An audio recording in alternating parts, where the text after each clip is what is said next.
Dear friends, welcome to Automac virtual institute. Automac virtual ഇൻസ്റ്റിറ്റ്യൂട്ടിൻ്റെ പുതിയൊരു വീഡിയോയിലേക്ക് എല്ലാവർക്കും സ്വാഗതം. കൺസ്ട്രക്ഷൻ ഓഫ് എഞ്ചിൻ കമ്പോണൻസ് എന്ന ടോപ്പിക്കിൻ്റെ 4th സെഷൻ വീഡിയോ ആണിത്.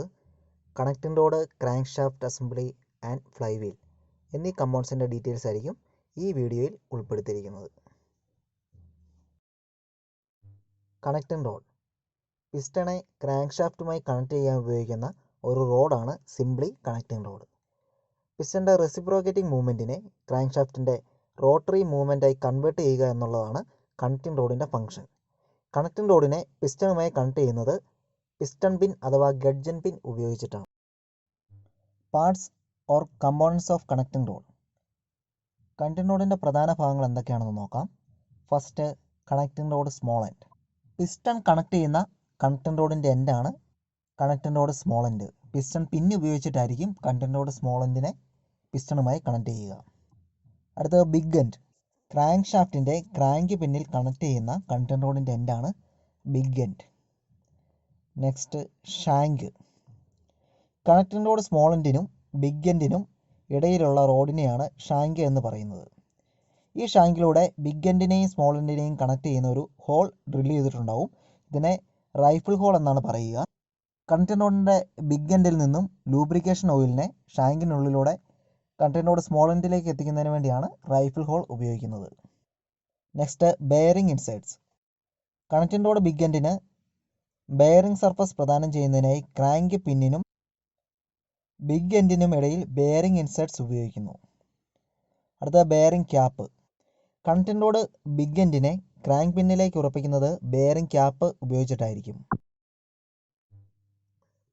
Construction details of connecting rod. Steel or duralumin ഉപയോഗിച്ച് ഡ്രോപ്പ് ഫോർജിങ് മെത്തേഡിലൂടെ ആയിരിക്കും കണക്റ്റിംഗ് റോഡ് നിർമ്മിക്കുക. ഇനർഷ്യ ലോഡ് കുറയ്ക്കുന്നതിനും മിനിമം വെയിറ്റിൽ മാക്സിമം റിജിഡിറ്റി ലഭിക്കുന്നതിനുമായി connecting rod shank I cross സെക്ഷനിലായിരിക്കും നിർമ്മിക്കുക. Next component, crankshaft. ഒരു എഞ്ചിൻ്റെ പവർ ഔട്ട്പുട്ട് ഷാഫ്റ്റാണ് ക്രാങ്ക് ഷാഫ്റ്റ്. എഞ്ചിനിൽ നിന്നും പവറിനെ പുറത്തേക്ക് എടുക്കുന്നത് ക്രാങ്ക് ഷാഫ്റ്റ് ഉപയോഗിച്ചിട്ടാണ്. ക്രാങ്ക് ഷാഫ്റ്റ് സപ്പോർട്ട് ചെയ്തിരിക്കുന്നത് എഞ്ചിൻ്റെ ക്രാങ്ക് കേസിലുള്ള മെയിൻ ബെയറിങ്ങിൻ്റെ സഹായത്താലാണ്. കണക്റ്റിംഗ് റോഡിൽ നിന്നും ലഭിക്കുന്ന പവറിനെ ട്രാൻസ്മിഷൻ സിസ്റ്റത്തിലേക്ക് കൈമാറ്റം ചെയ്യുന്ന കമ്പോണൻറ്റും ക്രാങ്ക് ഷാഫ്റ്റ് തന്നെയാണ്. കണക്റ്റിംഗ് റോഡിൻ്റെ ബിഗ് എൻഡ് കണക്ട് ചെയ്തിരിക്കുന്നത് ക്രാങ്ക് ഷാഫ്റ്റിലുള്ള ക്രാങ്ക് പിന്ന് എന്ന് പറയുന്ന ഭാഗത്തിലേക്കായിരിക്കും. Shaft, main bearing, flywheel, vibration damper and timing sprocket ഇത്രയും ഭാഗങ്ങൾ ഉൾപ്പെടുന്നതാണ് ഒരു crank shaft assembly. Timing gear അല്ലെങ്കിൽ സ്പ്രോക്കറ്റ് ക്രാങ്ക് ഷാഫ്റ്റിൻ്റെ ഫ്രണ്ട് എൻഡിലും ഫ്ലൈ വീൽ ക്രാങ്ക് ഷാഫ്റ്റിൻ്റെ റിയർ എൻഡിലുമായിരിക്കും ഘടിപ്പിച്ചിട്ടുണ്ടാവുക. Components or parts of crank shaft. Main journal. Crank ഷാഫ്റ്റിൻ്റെ ആക്സിസ് ഓഫ് റൊട്ടേഷൻ ഫോം ചെയ്യുന്നത് മെയിൻ ജേണലാണ്. മെയിൻ ജേണൽ സിംപ്ലി ഒരു പ്ലെയിൻ ബെയറിംഗ് സർഫസ് ആണ്. മെയിൻ ജേണലിനെ മെയിൻ ബെയറിങ്ങിൻ്റെ സഹായത്താൽ ക്രാങ്ക് കേസിൽ സപ്പോർട്ട് ചെയ്യുന്നു. Crank pin. കണക്റ്റിംഗ് റോഡിൻ്റെ ബിഗ് എൻഡിനെ കണക്ട് ചെയ്യുന്ന ക്രാങ്ക് ഷാഫ്റ്റിൻ്റെ ഭാഗമാണ് ക്രാങ്ക് പിൻ. ക്രാങ്ക് പിന്നുകളെ ക്രാങ്ക് ഷാഫ്റ്റിൻ്റെ ക്രാങ്ക് വെബ് എന്ന് പറയുന്ന ഭാഗമായിരിക്കും സപ്പോർട്ട് ചെയ്തിരിക്കുന്നത്. അടുത്തതായിട്ട്, ക്രാങ്ക് വെബ്. ക്രാങ്ക് പിന്നിനെ സപ്പോർട്ട് ചെയ്യുന്ന ക്രാങ്ക് ഷാഫ്റ്റിൻ്റെ ഭാഗമാണ് ക്രാങ്ക് വെബ്. രണ്ട് ക്രാങ്ക് വെബുകൾക്കിടയിലായിരിക്കും ക്രാങ്ക് പിന്നിൻ്റെ സ്ഥാനം. Next, counterweight. ക്രാങ്ക് പിന്നിൻ്റെ ഓപ്പോസിറ്റ് സൈഡിൽ ക്രാങ്ക് ഷാഫ്റ്റിനെ ബാലൻസ് ചെയ്യുന്നതിനായി ഉപയോഗിക്കുന്ന ബാലൻസിങ് വെയിറ്റുകളാണ് കൗണ്ടർ വെയിറ്റ്. ക്രാങ്ക് വെബിൻ്റെ ഒരു എൻഡിലായിരിക്കും കൗണ്ടർ വെയിറ്റ് അറ്റാച്ച് ചെയ്തിട്ടുണ്ടാവുക. ക്രാങ്ക് വെബിൻ്റെ അതർ എൻഡിലായിരിക്കും ക്രാങ്ക് പിന്ന് സപ്പോർട്ട് ചെയ്തിട്ടുണ്ടാവുക. Next, drilled holes. ക്രാങ്ക് ഷാഫ്റ്റിൽ ലൂബ്രിക്കേഷൻ ഓയിലിൻ്റെ പാസേജിന് വേണ്ടി വിവിധ ഹോളുകൾ ഡ്രിൽ ചെയ്തിട്ടുണ്ടാവും. മെയിൻ ജേണലിലൂടെ ക്രാങ്ക് പിന്നിലും ക്രാങ്ക് വെബിലേക്കും എത്തുന്ന രീതിയിലായിരിക്കും ഡ്രിൽഡ് ഹോളുകൾ നിർമ്മിച്ചിട്ടുണ്ടാവുക. ക്രാങ്ക് പിന്നിലുള്ള ഡ്രിൽഡ് ഹോളിലൂടെ ആയിരിക്കും കണക്റ്റിംഗ് റോഡിലെ റൈഫിൾ ഹോളിലൂടെ lubricating oil connecting rod small എൻഡിലെത്തി piston പിന്നിന് ലൂബ്രിക്കേഷൻ നൽകുക. Next, oil seals. എഞ്ചിൻ ഓയിലിൻ്റെ ലീക്കേജ് തടയുന്നതിനായി ക്രാങ്ക് ഷാഫ്റ്റിൻ്റെ രണ്ട് എൻഡുകളിലും ഓയിൽ സീലുകൾ ഉപയോഗിക്കുന്നു. ഫ്രണ്ട് എൻഡിൽ ഉപയോഗിക്കുന്ന ഓയിൽ സീലിനെ crankshaft front end oil seal എന്നും റിയർ എൻഡിൽ ഉപയോഗിക്കുന്നതിനെ crankshaft rear end oil seal എന്നും പറയുന്നു. ക്രാങ്ക് ഷാഫ്റ്റിൻ്റെ പാർട്സ് ഏതൊക്കെയാണെന്ന് വ്യക്തമാക്കുന്ന ഒരു ഇമേജാണ്. Construction details of crankshaft SI 1045 and SI 3140 എന്നീ സ്റ്റീലുകൾ ഉപയോഗിച്ചിട്ടായിരിക്കും ക്രാങ്ക് ഷാഫ്റ്റ് നിർമ്മിച്ചിരിക്കുന്നത്. സാധാരണയായി ഫോർജിങ് മെത്തേഡിലാണ് ക്രാങ്ക് ഷാഫ്റ്റ് നിർമ്മിച്ചിരിക്കുന്നത്. ഇപ്പോൾ കാസ്റ്റിംഗ് മെത്തേഡും അഡോപ്റ്റ് ചെയ്യുന്നുണ്ട്. ഫോർജിങ് മെത്തേഡ് ആണെങ്കിൽ ഡ്രോപ്പ് ഫോർജിങ് രീതിയിലായിരിക്കും ക്രാങ്ക് ഷാഫ്റ്റ് നിർമ്മിക്കുക. കാസ്റ്റിംഗ് മെത്തേഡ് ആണെങ്കിൽ ഷെൽ മോൾഡിംഗ് പ്രോസസ്സ് ഉപയോഗിക്കുന്നു. Crank throw. ക്രാങ്ക് ഷാഫ്റ്റിൻ്റെ കൺസ്ട്രക്ഷൻ പറയുമ്പോൾ വളരെയധികം ഇമ്പോർട്ടൻ്റ് ഉള്ള ഒരു ടേമാണ് ക്രാങ്ക് ത്രോ. ക്രാങ്ക് പിന്നിൻ്റെ ആക്സിസും ക്രാങ്ക് ഷാഫ്റ്റിൻ്റെ മെയിൻ ജേണൽ ആക്സിസും തമ്മിലുള്ള ഡിസ്റ്റൻസിനെയാണ് ക്രാങ്ക് ത്രോ എന്ന് പറയുന്നത്. ക്രാങ്ക് ത്രോയുടെ ഡബിൾ ആയിരിക്കും എഞ്ചിൻ്റെ സ്ട്രോക്ക് ലെങ്ത്, അല്ലെങ്കിൽ സ്ട്രോക്ക് ലെങ്തിൻ്റെ പകുതിയായിരിക്കും ക്രാങ്ക് ത്രോ. ക്രാങ്ക് ഷാഫ്റ്റിൻ്റെ ഓരോ ഭാഗങ്ങളുടെ ഡൈമെൻഷനും പ്രൊപ്പോർഷണാലിറ്റി ഉണ്ടാവും. ക്രാങ്ക് പിന്നിൻ്റെ ഡയമീറ്റർ സിലിണ്ടർ ബോറിൻ്റെ 60% കുറയാൻ പാടുള്ളതല്ല. അതുപോലെ ക്രാങ്ക് പിന്നിൻ്റെ ലെങ്ത് അതിൻ്റെ ഡയമീറ്ററിൻ്റെ 30% ആയിരിക്കണം. സാധാരണയായി ക്രാങ്ക് വെബിൻ്റെ തിക്നെസ് സിലിണ്ടർ ബോറിൻ്റെ 20% ആയിരിക്കും. മെയിൻ ജേണൽ ഡയമീറ്റർ സിലിണ്ടർ ബോറിൻ്റെ 75% ആയിരിക്കും. അതുപോലെ തന്നെ ജേണലിൻ്റെ ലെങ്ത് അതിൻ്റെ ഡയമീറ്ററിൻ്റെ ഹാഫ് ആയിരിക്കും. Next component flywheel. Crank ഷാഫ്റ്റിൻ്റെ റിയർ എൻഡിലാണ് ഫ്ലൈ വീൽ അറ്റാച്ച് ചെയ്തിരിക്കുന്നത്. എഞ്ചിൻ്റെ ഐഡിൽ സ്ട്രോക്കുകൾ റൺ ചെയ്യിക്കുന്നതിനായി എനർജി ഡിസ്ട്രിബ്യൂട്ട് ചെയ്യുന്ന ഒരു എനർജി സ്റ്റോറേജ് ഡിവൈസ് ആയിട്ടാണ് ഫ്ലൈ വീൽ ആക്ട് ചെയ്യുക. എഞ്ചിൻ്റെ ഐഡിൽ സ്ട്രോക്കുകൾ എന്ന് പറഞ്ഞാൽ ഒരു 4 സ്ട്രോക്ക് എഞ്ചിനാണെങ്കിൽ അതിൽ 4 സ്ട്രോക്കുകളാണുള്ളത്: suction, compression, power and exhaust. ഇതിൽ പവർ സ്ട്രോക്ക് ഒഴിച്ച് ബാക്കിയുള്ള 3 സ്ട്രോക്കുകളും പവർ ഉൽപ്പാദിപ്പിക്കുന്നില്ല. ഈ സ്ട്രോക്കുകളെയാണ് ഐഡിൽ സ്ട്രോക്ക് എന്ന് പറയുന്നത്. പവർ സ്ട്രോക്കിൽ ഉണ്ടാകുന്ന ഊർജ്ജം ഉപയോഗിച്ചിട്ട് വേണം ബാക്കിയുള്ള സ്ട്രോക്കുകളെയും റൺ ചെയ്യിക്കുവാൻ. ഇത് ചെയ്യുന്നത് ഫ്ലൈ വീലിൻ്റെ സഹായത്താലാണ്. ഇനേർഷ്യ തത്വം ഉപയോഗിച്ചിട്ടായിരിക്കും ഫ്ലൈ വീൽ വർക്ക് ചെയ്യുക.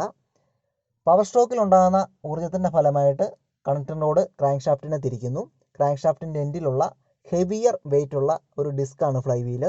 ഇതിൻ്റെ ഫലമായിട്ട് ഫ്ലൈ വീല് തിരികുകയും ചെയ്യുന്നു. മാസും ഇനേർഷ്യയും നേർ അനുപാതത്തിലായതിനാൽ ഫ്ലൈ വീലിന് ഇനേർഷ്യ ലോഡ് കൂടുതലായിരിക്കും. അതൊന്ന് ട്വിസ്റ്റ് ചെയ്യുമ്പോൾ ആ ട്വിസ്റ്റിംഗ് മൊമെൻറ്റിൽ അത് പിന്നെയും കണ്ടിന്യൂ ചെയ്യാനുള്ള ടെൻഡൻസി ഫ്ലൈ വീലിനുണ്ടായിരിക്കും. ഫ്ലൈ വീലിൻ്റെ ഈ ടെൻഡൻസിയാണ് ക്രാങ്ക് ഷാഫ്റ്റിനെ ബാക്കിയുള്ള സ്ട്രോക്കുകൾക്കായി റൊട്ടേറ്റ് ചെയ്യുന്നത്. ഫ്ലൈ വീലിൻ്റെ ഈ ടെൻഡൻസി മൂലം എക്സോസ്റ്റ്, സക്ഷൻ, കംബഷൻ എന്നീ സ്ട്രോക്കുകൾ നടക്കുന്നു. ഇങ്ങനെയാണ് ഫ്ലൈ വീൽ ഒരു എനർജി സ്റ്റോറേജ് ഡിവൈസ് ആയിട്ട് വർക്ക് ചെയ്യുക. ഇതുകൂടാതെ ഫ്ലൈ വീലിൻ്റെ ഔട്ടർ പെരിഫറിയിൽ നൽകിയിരിക്കുന്ന റിംഗ് ഗിയറുകളാണ് സ്റ്റാർട്ടിംഗ് മോട്ടോർ ഉപയോഗിച്ച് എഞ്ചിൻ്റെ സ്റ്റാർട്ടിംഗ് സാധ്യമാക്കുന്നത്. സ്റ്റാർട്ടിംഗ് മോട്ടോറുകൾ ഫ്ലൈ വീലിൻ്റെ റിംഗ് ഗിയറിലേക്കായിരിക്കും മെഷ് ഔട്ട് ഉണ്ടാവുക. സ്റ്റാർട്ട് ചെയ്യുന്ന ടൈമിൽ സ്റ്റാർട്ടിംഗ് മോട്ടോർ ഫ്ലൈ വീലിനെ കറക്കുകയും അത് ക്രാങ്ക് ഷാഫ്റ്റിൻ്റെ റൊട്ടേഷന് കാരണമാകുകയും എഞ്ചിനുള്ളിൽ വർക്കിംഗ് സ്ട്രോക്കുകൾ ആരംഭിക്കുകയും ചെയ്യുന്നു. ഇങ്ങനെയാണ് ഒരു എഞ്ചിൻ സ്റ്റാർട്ട് ആവുക. അതുപോലെ തന്നെ ഫ്ലൈ വീലിലേക്കായിരിക്കും ക്ലച്ച് സിസ്റ്റം അറ്റാച്ച് ചെയ്തിരിക്കുന്നത്. ക്ലച്ച് സിസ്റ്റത്തിന് വേണ്ട ഫ്രിക്ഷൻ സർഫസ് നൽകുന്നതും ഫ്ലൈ വീലാണ്. കാസ്റ്റ് അയൺ അല്ലെങ്കിൽ കാസ്റ്റ് ഓർ റോൾഡ് സ്റ്റീൽ ഉപയോഗിച്ചിട്ടായിരിക്കും ഫ്ലൈ വീൽ നിർമ്മിച്ചിരിക്കുന്നത്. Next vibration damper. Vibration damper harmonic balancer എന്ന പേരിലും അറിയപ്പെടുന്നു. ക്രാങ്ക് ഷാഫ്റ്റിൻ്റെ ഫ്രണ്ട് എൻഡിലായിരിക്കും വൈബ്രേഷൻ ഡാമ്പർ ഘടിപ്പിച്ചിട്ടുണ്ടാവുക. ക്രാങ്ക് ഷാഫ്റ്റിൽ അനുഭവപ്പെടുന്ന ടോർഷണൽ വൈബ്രേഷനെ ഡാമ്പ് ചെയ്യുക എന്നുള്ളതാണ് വൈബ്രേഷൻ ഡാമ്പറിൻ്റെ ഫംഗ്ഷൻ. സാധാരണയായി ഫ്രണ്ട് എൻഡിലുള്ള ഡ്രൈവ് പുള്ളിയിലായിരിക്കും വൈബ്രേഷൻ ഡാമ്പർ ഉണ്ടാവുക. ഇതിലുള്ള റബ്ബർ റിങ്ങിൻ്റെ ഡ്രാഗിങ് എഫക്റ്റിലൂടെയാണ് ടോർഷണൽ വൈബ്രേഷനെ ഡാമ്പ് ചെയ്യുന്നത്. ഡ്രൈവ് ബെൽറ്റ് ഉപയോഗിക്കുന്ന എഞ്ചിനുകളിൽ ബെൽറ്റ് തന്നെയായിരിക്കും വൈബ്രേഷൻ ഡാമ്പറായി ആക്ട് ചെയ്യുക. Main bearing. ക്രാങ്ക് ഷാഫ്റ്റിനെ ക്രാങ്ക് കേസിൽ സപ്പോർട്ട് ചെയ്യുന്ന ബെയറിങ്ങുകളാണ് മെയിൻ ബെയറിങ്ങുകൾ. ബെയറിംഗ് ക്യാപ്പുകൾ ഉപയോഗിച്ചിട്ടായിരിക്കും മെയിൻ ബെയറിങ്ങുകൾ ക്രാങ്ക് കേസിലേക്ക് ഉറപ്പിക്കുക. മെയിൻ ബെയറിങ്ങുകളുടെ എണ്ണം സിലിണ്ടറിൻ്റെ എണ്ണത്തെയും സിലിണ്ടർ അറേഞ്ച്മെൻറ്റിനെയും ആശ്രയിച്ചിരിക്കുന്നു. സാധാരണയായി ഒരു 4 സിലിണ്ടർ എഞ്ചിനാണെങ്കിൽ 3 അല്ലെങ്കിൽ 5 മെയിൻ ബെയറിംഗ് സെറ്റുകളായിരിക്കും ഉണ്ടാവുക. ക്രാങ്ക് ഷാഫ്റ്റിൻ്റെ സൈഡ് വേസ് അഥവാ ടു ആൻഡ് ഫ്രോ മൂവ്മെൻറ്റ് തടയുന്നതിനായി മെയിൻ ബെയറിങ്ങുകളിൽ ഏതെങ്കിലും ഒരെണ്ണം ത്രിസ്റ്റ് ബെയറിംഗ് ആയിരിക്കും ഉപയോഗിച്ചിട്ടുണ്ടാവുക. 2 വിധത്തിലുള്ള മെയിൻ ബെയറിങ്ങുകളാണുള്ളത്. ഒന്ന് precision insert type, 2 cast type. Precision insert ടൈപ്പിൽ ഒരു സ്റ്റീൽ ബാക്കിൽ ബെയറിംഗ് മെറ്റീരിയലുകൾ ബോണ്ട് ചെയ്ത് നിർമ്മിക്കുന്നവയാണ്. ഈ ബെയറിങ്ങിനെ ഷെൽസ് ഓർ സ്ലിപ്പേഴ്സ് എന്നും പറയുന്നു. കാസ്റ്റ് ടൈപ്പിൽ ബെയറിംഗ് മെറ്റീരിയൽ ബെയറിംഗ് ക്യാപ്പിൻ്റെ ബോറിലേക്ക് ഡയറക്റ്റ്ലി സ്പ്രേ ചെയ്താണ് നിർമ്മിക്കുക. ബെയറിംഗ് മെറ്റീരിയൽസ് സാധാരണയായി babbitt, copper and lead, aluminium തുടങ്ങിയവയാണ് ബെയറിംഗ് മെറ്റീരിയലായി ഉപയോഗിക്കുന്നത്. ഇതിൽ ബാബിറ്റ് ലൈറ്റ് ഡ്യൂട്ടി എഞ്ചിനുകളിൽ മുൻകാലങ്ങളിൽ ഉപയോഗിച്ചിരുന്നവയാണ്. കോപ്പർ ആൻഡ് ലെഡ് ബാബിറ്റ് ബെയറിങ്ങിനേക്കാൾ സ്ട്രോങ്ങും കോസ്റ്റ്ലിയറുമാണ് കോപ്പർ ആൻഡ് ലെഡ് ബെയറിങ്ങുകൾ. എന്നാൽ എഞ്ചിൻ ഓയിലിൻ്റെ ആസിഡ് അക്യുമുലേഷനെ വിസ്റ്റാൻഡ് ചെയ്യാനുള്ള ഒരു കപ്പാസിറ്റി കോപ്പർ ആൻഡ് ലെഡ് ബെയറിങ്ങുകൾക്ക് ഉണ്ടാവുകയില്ല. ഇത് ആസിഡ് അക്യുമുലേഷൻ്റെ ഫലമായി കൊറോഡായി പോകും. അലുമിനിയത്തിൻ്റെ കൂടെ ടിന്നും കോപ്പറും കൂടി ചേർന്നിട്ടുള്ള അലുമിനിയം അലോയ് ആണ് ലേറ്റസ്റ്റായി ഓട്ടോമൊബൈൽ എഞ്ചിനുകളിൽ ബെയറിംഗ് മെറ്റീരിയലായി ഉപയോഗിച്ചിരിക്കുന്നത്.